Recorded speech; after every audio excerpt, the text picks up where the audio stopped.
जीवित बाप गे लट्ठम लट्ठा और मुए गंग पुचैया, और जब आवे आसुज का महीना, और वो कौवा बाप बनैया रे बोड़ी सी दुनिया।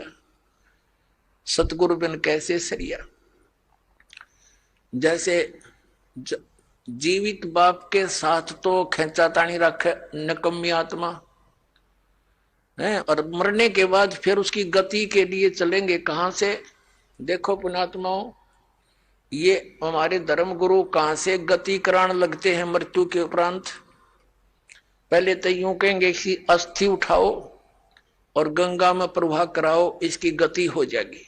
अच्छा, क्या करते हैं, एक व्यक्ति नाम ना लिया कर ले हुआ था, उसकी पत्नी ने नाम ले रखा था, और वो वैसे उसका अपनी पत्नी को मना नहीं करता था, ज्ञान से बहुत कुछ परिचित भी था, लेकिन उसके सामने एक बाधा थी कि मेरा पिताजी की मृत्यु होगी और मैं यदि गंगा में अस्थि नहीं डालकर आया तो फिर मेरी आत्मा नहीं मानेगी, तो मैं इसलिए नाम नहीं लूं।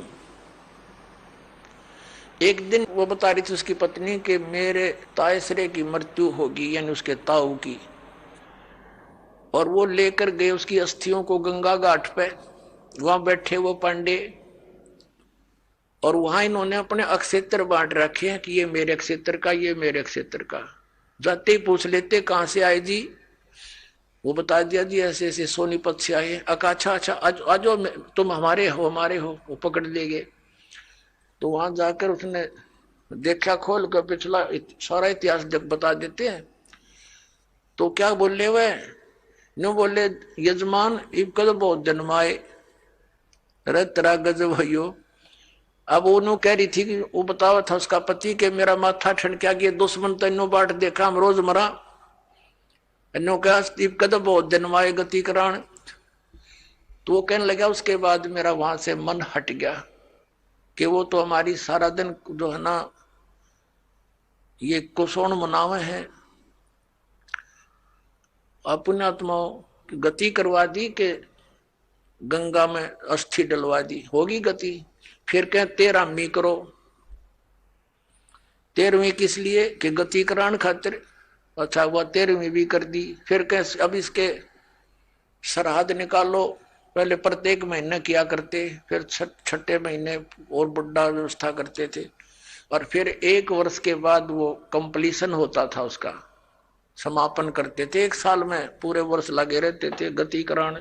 और फिर क्या करते हैं, परमात्मा कहते हैं प्रेत शिला पैजा बिराजे पितरों पिंड भराई। फिर पिंड भरवा दो, पितरों की मुक्ति हो जाएगी।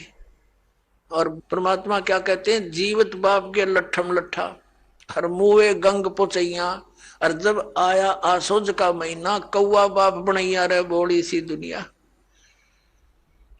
अब फिर आगे श्राद्ध के समय आसोज का महीना, तो जिस तिथि को कोई घर का सदस्य मृत्यु को प्राप्त होता है तो हमारे धर्म गुरु वो तिथि नोट कर लेते हैं। आसोज के महीने में अमावस्या से लेकर पूर्णमासी तक उस किसी भी तिथि को मृत्यु होती है तो उस दिन विशेष कार्यक्रम करते हैं, श्राद्ध निकालते हैं। और सबसे पहले क्या करते हैं, वो बनाकर भोजन ऊपर रखते हैं छत पे, और उसी समय कौवे आकर खा जाते हैं। तो वो क्या कहते हैं हमारे धर्मगुरु, देखो भोग लग गए तेरे पिताजी, हो सकता कौवा बन रहे हो। अरे भले आदमियों, गति करान लागे थे, कौवा बना के छोड़ दिया। ये है इनके साधन। अब परमात्मा कहते हैं प्रेत शिला पैजा बिराजे पितरों पिंड भराई, और बहुत सरहद खान को आए काग बने कलमाई।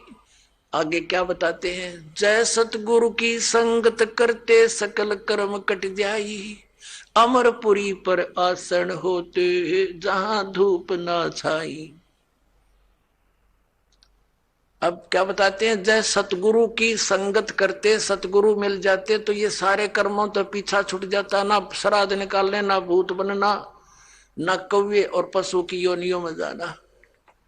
और फिर क्या होता, अमरपुरी पर, अमरपुरी जिस स्थान का कभी नाश ना हो, सतलोक सनातन परम धाम की प्राप्ति हो जाए, सतगुरु मिल जाए तो और ये झंझट मिट जाए सारे।